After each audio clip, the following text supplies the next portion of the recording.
walengwa wa maono yetu.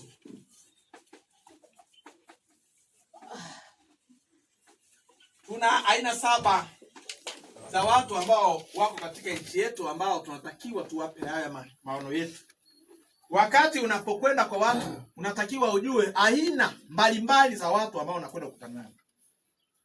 Tulisema katika nchi yetu watu wenye uwezo na mamlaka wamegawanyika katika makundi mangapi? Makundi matatu. Wamegawanyika katika makundi matatu. Watu wenye uwezo na mamlaka. Watu wenye uwezo na mamlaka wamegawanyika katika makundi matatu. Kundi la kwanza ni la watu wenye chuki. Kundi la pili ni wabaguzi na kundi la tatu ni wasarifu. Hawa watu ni watu wenye mamlaka. Kundi la kwanza ni kundi la watu wenye mamlaka.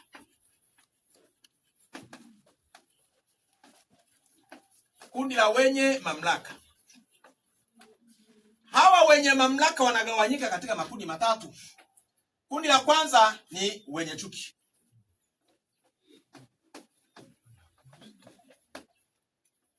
Kundi la pili ni wabaguzi. Na kundi la tatu ni wasaliti. Hili ni kundi la watu, haya ni makundi ya watu wenye mamlaka katika nchi yako.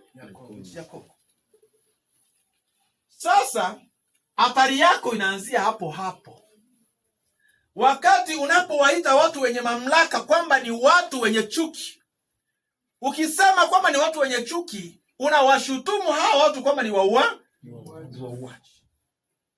Tuko pamoja? Unapotangaza ya kwamba watu wenye mamlaka ni wabaguzi, unawashitaki hawa watu kwamba ni wabinafsi. Ni watu wanaofanya kazi kwa faida zao wenyewe. Ukiwashitaki hawa watu unasema ya kwamba ni wasaliti. Wao wanakusikia kwamba unasema wao ndio wameuza nchi yako.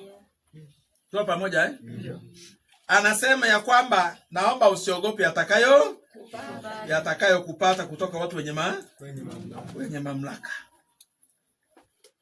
Amewaita kwamba hawa watu ni ibilisi. Hawa watu ni shetani. Tuko pamoja? Tabia za ushetani ambazo zinajengwa ndani ya mioyo yetu. Hilo ni kundi la kwanza katika kwa walengwa wetu. Ni kundi la wenye mamlaka, limejengwa na hiyo staff. Limejengwa na hiyo staff.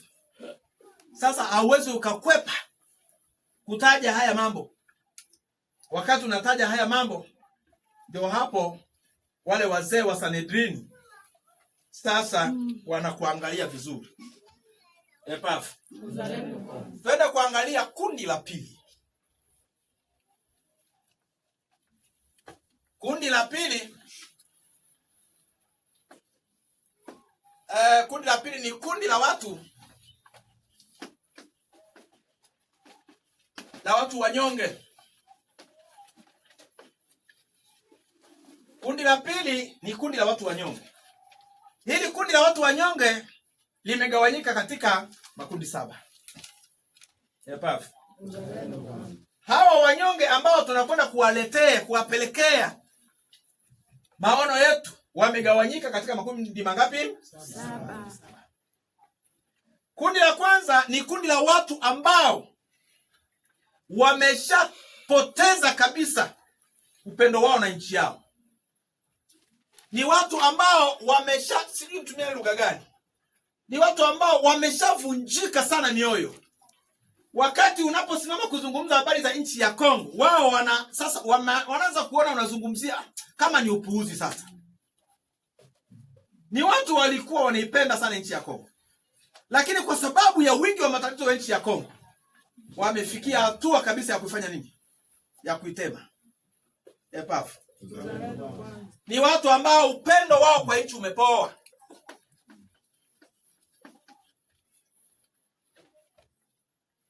Ama uzalendo umepoa. Sababu uzalendo ndio upendo kwa nchi. Uzalendo kwanza.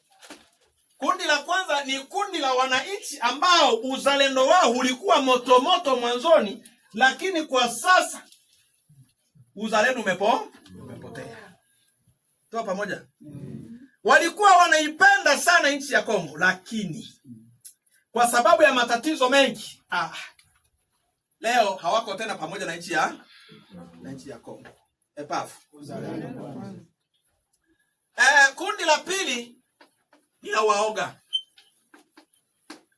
Watu waoga. Kundi la watu wanyonge. Kwenye kundi letu la watu wanyonge kuna watu ambao wao mioyo yao imejaa hofu na mashaka. Tuwa pamoja. Limejaa hofu na mashaka. Waoga, wenye mashaka, watu wenye hofu. Hawa watu